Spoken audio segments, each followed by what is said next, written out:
Right, so we'll do question 2 on page 62, which is the 14. This is for any, if you're doing your homework or whatever, you can look over this question. It'll be on OneNote for you when you're looking back, okay?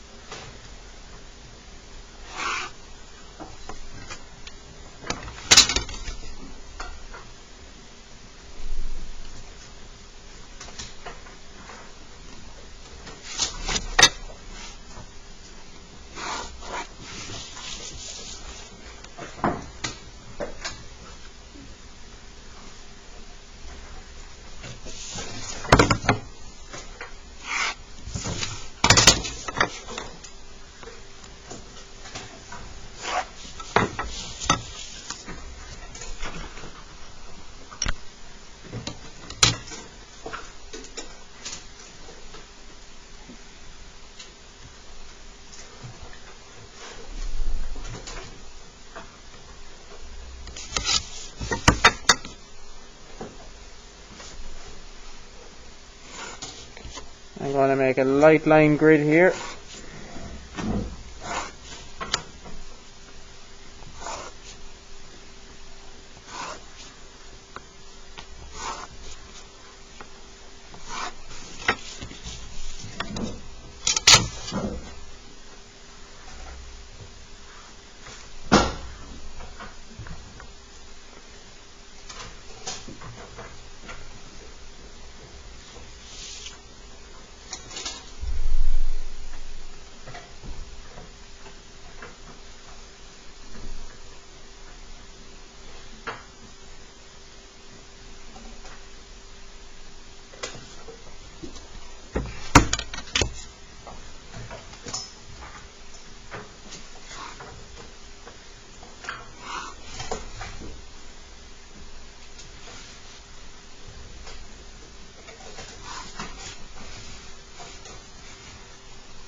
I'm just using pen here so you can see my heavy lines, okay?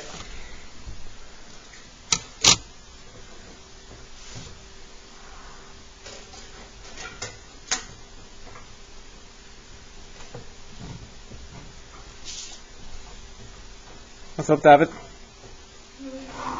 Yep.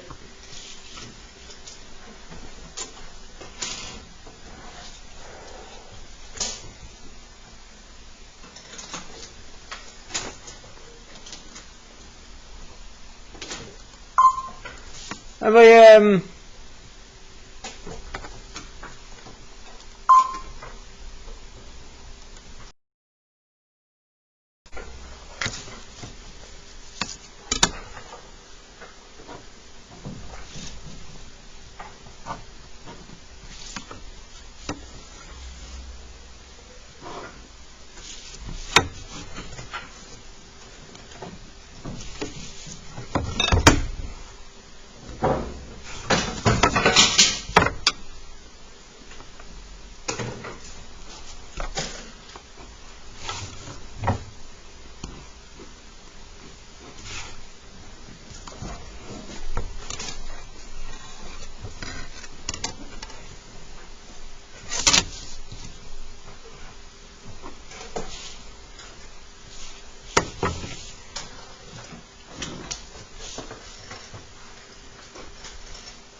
So we can see here on the top of the one, okay, the slanted edge. That's how it's going to look when we introduce our oblique view of it, okay.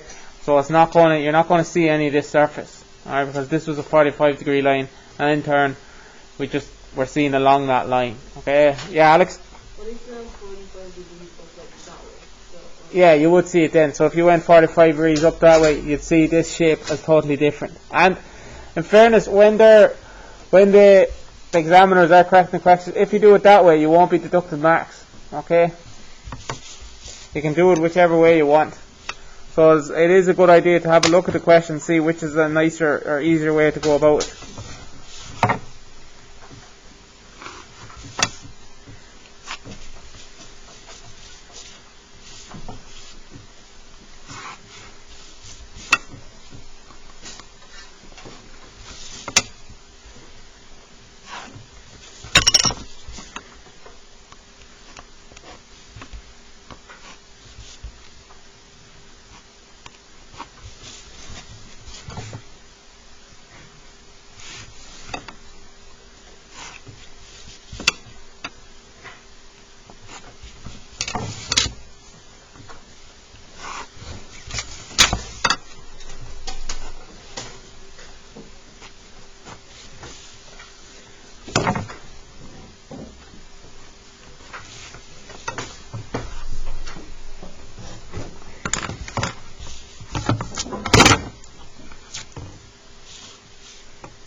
Right, so this is a part where some people may find difficult, okay? Can we get everybody looking at the board, please? 5, 4, 3, 2, 1. Thank you. Everyone out hands. So, as we can see here, I said at the start that we'll only have 3 lines. We'll have your 45-degree line, your horizontal line, and your vertical line. Now, this is where, once we get through these questions, I'm going to introduce you to more difficult ones, okay? And this one has a new slant or new angle line here, okay. That's not 45, it's not anything. Now what we need to do is, we have that line there because we were given that measurement there. What we need to do is we need to find out this angle here, okay. What do we think? How have people gone about getting that line there in the middle? Lizzie? Parallel line, very good. What's the name of the method that we use? Sliding set square, okay. Sliding set square. You're basically bang on, okay. So I have my set square and my t-square line up like that. I'm lining up the line with my set square. Just slide it down. Heavy line. And there is the angle, okay. And that's that question completed. So if you're struggling with any of these questions, please go back to that. A lot of times, folks, the only way we have to measure out 15 mil, and it's always going to be 15 mil. Every question, even though this is an ordinary level question, every question in the junior cert is 15 mil. But oftentimes what we can do is we can do one measurement and we can actually find out where every other point is just by one measurement. So what I did is I measured down here. I was able to just do light lines and 45-degree lines where they intersected. I knew that was the point, rather than me measuring out 15 on this one and then 15 on this one. I just did 15 on this one, brought that line over, brought this line over, where it intersected. I knew that was that's going to be 15 mil up there. As you can see, it's 15 mil. So oftentimes we can do the full question just by measuring out one thing and then gradually bringing our lines forward, okay. Sean, question? Yeah, ideally you would. Alex? Well, I was only splitting in ordinary in higher level. No, not this year.